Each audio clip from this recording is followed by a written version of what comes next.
YouTube, Sidekick here with another episode of the History of Iron Bombing podcast. But this week I have a bit of a special episode to fill in a blank of something I frankly missed. So here is episode 29. In this theater, the artillery has wings. If you wind the clock back to the beginning of the podcast, you'll see that I spent a bunch of time in Northwest Europe in 1944 and 1945. But I didn't really get to the Pacific until 1950 and the Korean War, and I basically implied, or probably said, that there were no DCS aircraft that performed tactical air support role in the Pacific available in DCS, so it was kind of an afterthought. Well, turns out I was wrong. It took the release of the new World War II Marianas map to make me realize my oversight. I went back to do some research on the 1944 Marianas campaign, expecting to find material on the exploits of the F-4U Corsair, which, when lo and behold, I discovered that the primary close air support asset during most of that campaign was the P-47 Thunderbolt. Yep. At the same time as the Jugs were roaming the skies of Normandy, looking for trains, trucks, and automobiles, they were also getting down and very dirty supporting the Marines in the jungles and crags of Saipan, Tinian, and Guam. In fact, as we'll discuss, I would argue that the Jugs of Saipan were doing true close air support, as in supporting troops in contact, well before their well-known brethren in Northwest Europe were doing the same thing in Normandy. Because while the eyes of the world were fixed on the beaches of Normandy, another set of beaches, thousands of miles to the west or east, depending on which direction you want to go, were being stormed by Marines who had come to expect their artillery to fly. And for the first time in the Pacific War, the United States Army Air Forces delivered that support. So this episode is about that overlooked moment when American air power began to master the art of flying in direct support of troops on the ground. It's a moment that the Thunderbolt and the Corsair both became more than just fighter bombers. They became extensions of the Marine Rifle Squad. And for once, maybe the Pacific had more to teach us about tactical air power than Europe did. Now, before you reach for the mouse and keyboard to weigh in on the subject, let's get some context.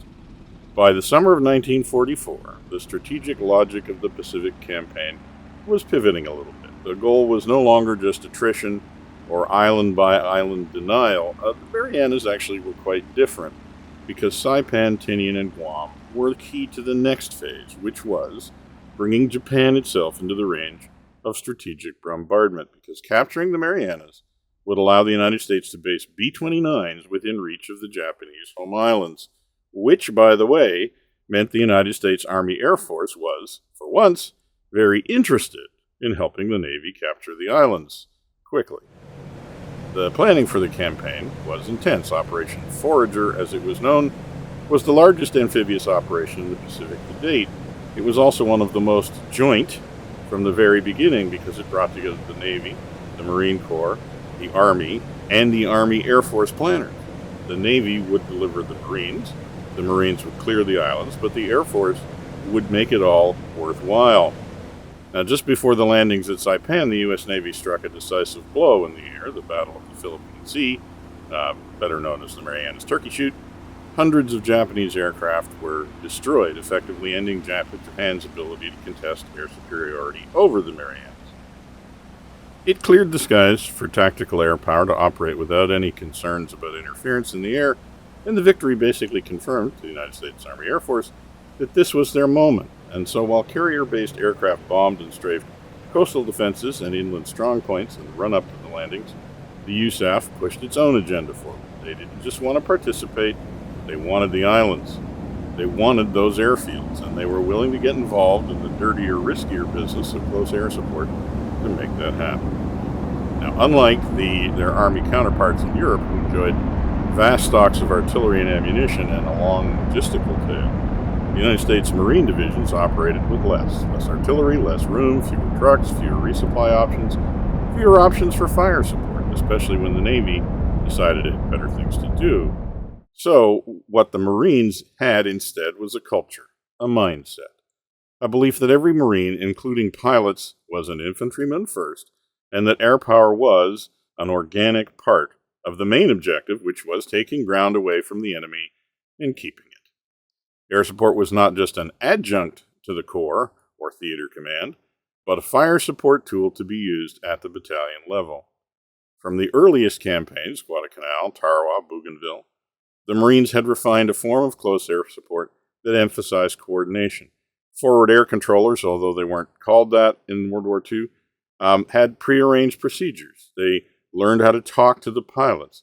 In fact, in a lot of cases, they lived side by side with pilots. When Marine squadrons flew in to support the invasions, they flew into rough airstrips that were only thousands or even hundreds of meters from the front lines.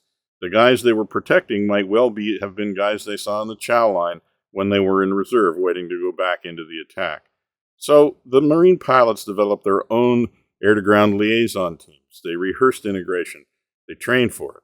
And by the time they hit the beaches at Saipan, the Marines expected it. In Europe, the 9th Air Force Command worked hard at evolving the USAAF towards true air-to-ground cooperation, but it came slowly and, let's face it, unnaturally. When the troops stormed the beaches at Normandy, they expected their fire support to come from the ships off the beaches and eventually from the prodigious amount of organic artillery that each frontline division could call on. For the most of the Normandy battle, tactical air power was about what we would really call battlefield interdiction, and not about supporting troops in contact. The Army's evolution towards true tactical air control wouldn't really begin in earnest until the late Normandy campaign during the breakout phase. Now, we covered this stuff way back, like in episode 1 or 2, so I won't go into it here. But let's just say that the Marines were, doctrinally, hey, I had to say that in a podcast episode, they in a way were doctrinally practicing close air support from early on, probably for more than a year before the Marianas campaign. So in Saipan, they would teach the United States Air Force the Marine Corps way of war, or frankly, they would die trying. If the Marines brought the culture of close air support to the islands, the U.S. Navy brought the firepower to make it possible, and the U.S. Army Air Force brought the ambition.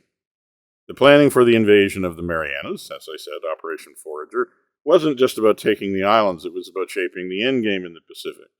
The Marianas, particularly Saipan and Tinian, offered airfields that were going to be large enough and close enough to Japan to base those B-29s. And that meant strategic bombing from land bases rather than the long, vulnerable carrier raids. In effect, it meant that the Air Force's war could finally begin in earnest against Japan. But to earn those airfields, the islands had to be taken, and fast. The Japanese had heavily fortified Saipan, knowing its loss would bring American bombers within range of Tokyo. So when the invasion was scheduled in June of 1944, the stakes were pretty high. For the Navy, on the other hand, the Marianas weren't just about airfields, they were effectively bait.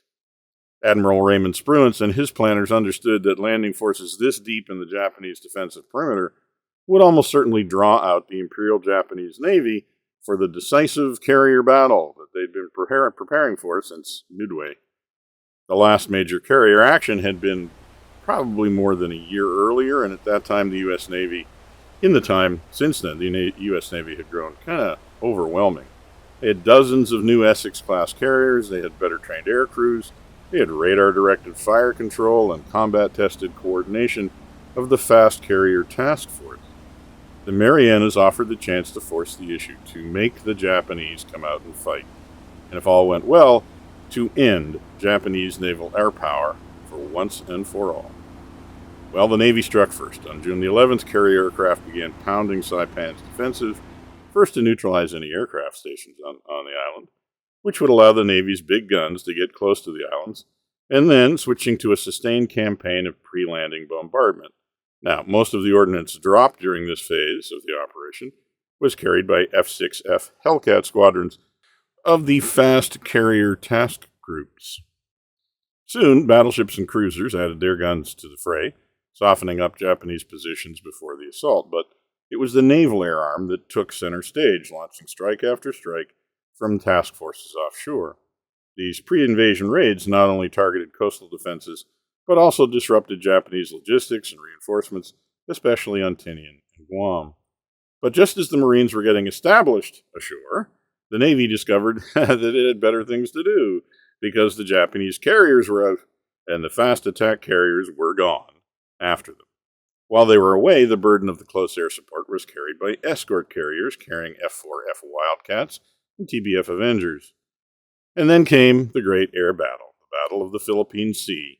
As Japanese carrier forces tried to mount a counteroffensive to disrupt the landings, they were met and decimated in what became known, as I said, as the Marianas Turkey Shoot. In a single day, June the 19th, 1944, U.S. Navy pilots destroyed over 300 Japanese aircraft, effectively eliminating the Imperial Japanese Navy's ability to challenge American air power in the theater. The victory cleared the skies, but in a way it also sent a message to the Marines on shore and also to the U.S. Army Air Force. Dependable close air support was going to have to come from land-based fighter bombers. And since the Air Force wanted airfields in the Marianas, now was the time for the USAAF to step into the breach. So the Marianas would be an Air Force priority, and they leaned in hard. Which is the little chapter of history of iron bombing that I missed. And how it relates to DCS, I missed that too because it involves the P-47. When I, like other people, think about the P-47 Thunderbolt, we usually think about Europe, tank busting over France, or long-range fighter escort duty before the Mustang took over, or strafing enemy airfields and train yards on the way home from missions. But in 1944, the 7th Air Force, which had spent most of the war in relative obscurity in the Central Pacific, finally got its shot at a frontline role. And the invasion of Saipan, as the invasion of Saipan unfolded, the USAAF committed to more than strategic aspirations. They put fighters into the close air support fight. P-47Ds of the 318th Fighter Group were rushed to forward bases as soon as the Marines secured the airstrips on Saipan. By late June, just days after the initial landings, Jugs were operating from Aslito Airfield, later known as Isley Field, directly in support of the Marines who were still in contact with enemy positions just a few miles away. The Jugs were ideal for the job, rugged, powerful, and with a heavy ordnance load. They could carry bombs, rockets, and actually, for the first time in U.S. history, napalm.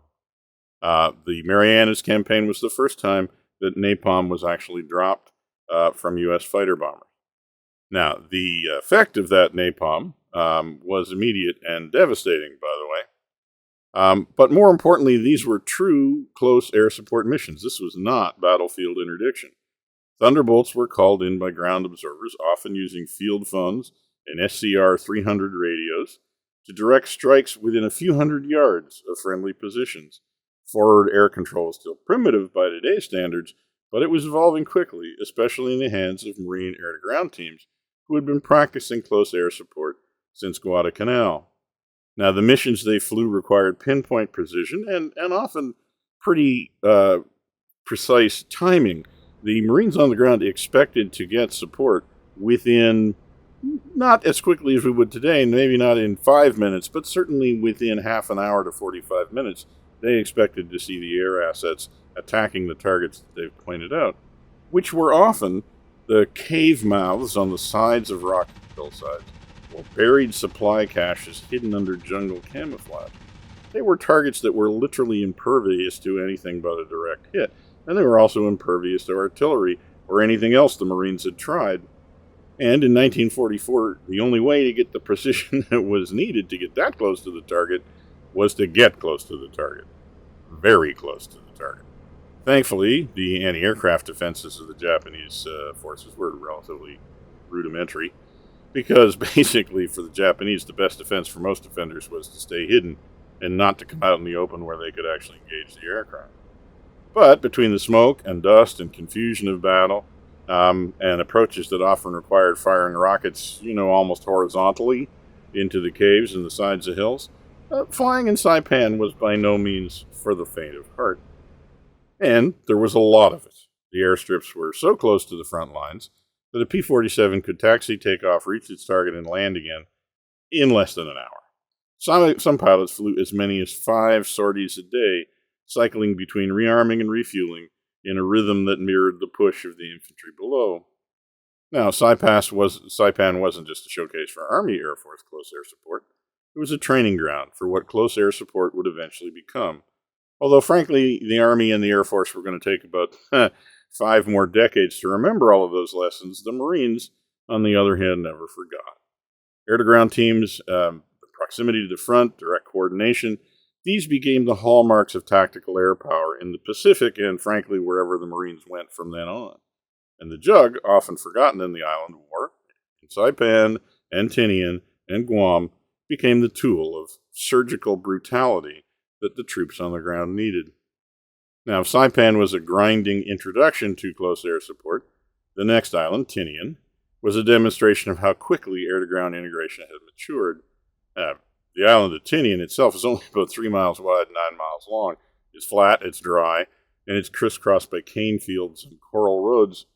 That terrain made for an unusual battlefield. Visibility was better, movement was faster, and the whole front could be observed from the air in basically a single pass. Now, when the forces landed on the 24th of July, 1944, they did so in a master stroke of deception, feinting towards the obvious beaches and instead landing Marines on the less defended northern end of the island, at a narrow strip barely 60 yards wide. The element of surprise was decisive, but holding that beachhead required immediate and responsive fire support. Once again, the P-47s from Islay Field in Saipan, which was only a few miles away, and U.S. Navy F-6Fs and a few Marine F-4Us operating from carriers off the islands provided continuous coordinated support for troops on the ground. By this time, the close air support system was maturing. Forward air controllers had more experience, communications were more fluid, and close-in strikes could be delivered with increasing confidence. On Tinian, close air support was also more concentrated than ever. The small battlefield meant shorter turnaround times, closer target zones, and far greater visibility of effects. Pilots could see their strikes, observe troop movement, and sometimes even circle back for follow-up runs based on real-time corrections from the ground. The island size also meant that target deconfliction became critical, with artillery, mortars, naval gunfire, and aircraft all working within a few square miles. Coordination was essential. Air-to-ground teams used colored smoke, air panels, and radio coordination to fine-tune attack timing. It was a far cry from the early improvisation in earlier battles like Guadalcanal and Tarawa. Tinian also saw the continued reliance on napalm, rockets, and heavy strafing to dislodge Japanese defenders from caves and bunkers embedded in the island's coral hills. By early August, Tinian was secured, and its vast, flat terrain was already being transformed into what would become the largest B-29 base in the Pacific. But it's worth remembering that before it launched the atomic bombers, Tinian was a proving ground for something else, the full maturation of American World War II era close air support.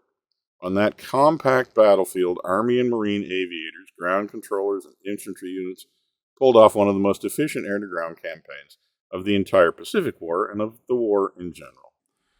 By the time U.S. forces landed on Guam in late July, the Jugs were no longer carrying the weight of the close air support fight alone, not that they'd ever really been carrying it all.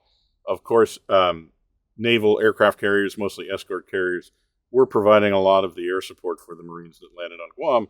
That was at least partially because the P-47s were still involved in Tinian for at least a couple of weeks. But soon after the Marines landed on Guam, Marine aircraft groups equipped with F-4U Corsairs started to arrive to the hastily repaired airstrips and coral runways that had been captured by the Marines.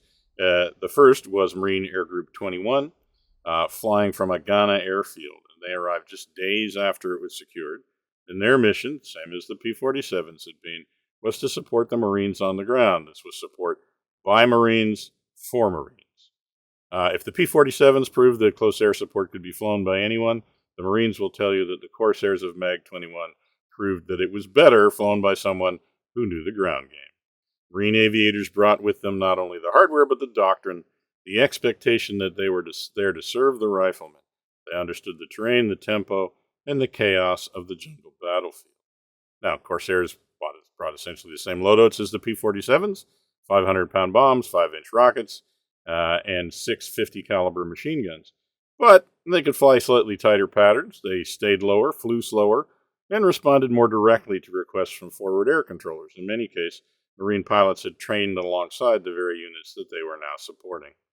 The terrain on Guam, for at least part of the island, was steep ridges, dense foliage, ravines filled with dug-in defenders.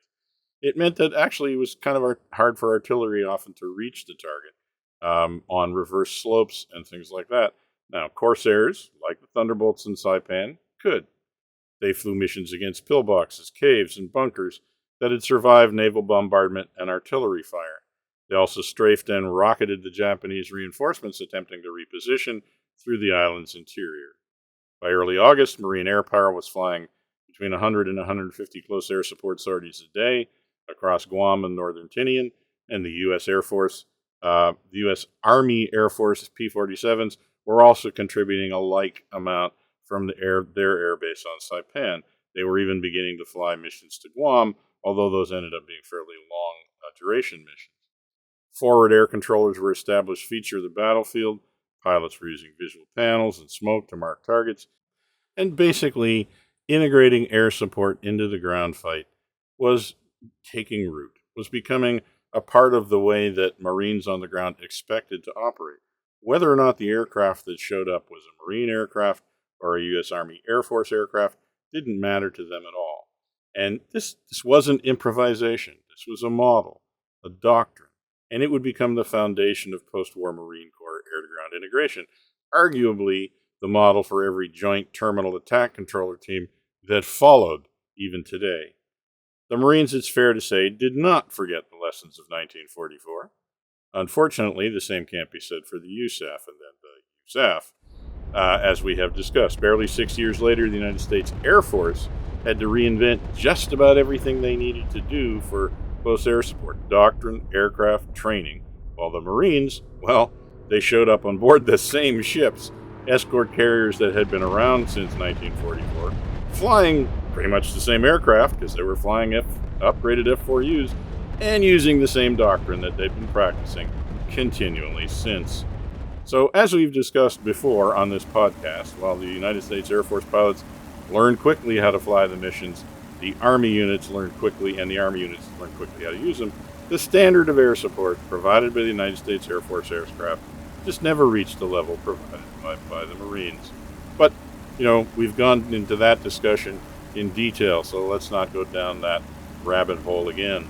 So, the last thing I want to say before I sign off is to say how glad I am that we have the Marianas map, and how glad I am that we actually now have 2 close air support single-engined aircraft in DCS. 2 aircraft that by 1944 were pretty much designated in the close air support role. So we genuinely have iron bombers, and we genuinely have a theater in which they were engaged. And I really look forward to making some missions, but also seeing other guys make some missions, maybe even some campaigns where we can have players flying both the P-47 and the F-4U, attacking targets that look like it would have looked like to those pilots in an environment that was at least resembles the one they flew in. I think that's an excellent chance for us to recreate some history and learn from the sandbox that is DCS.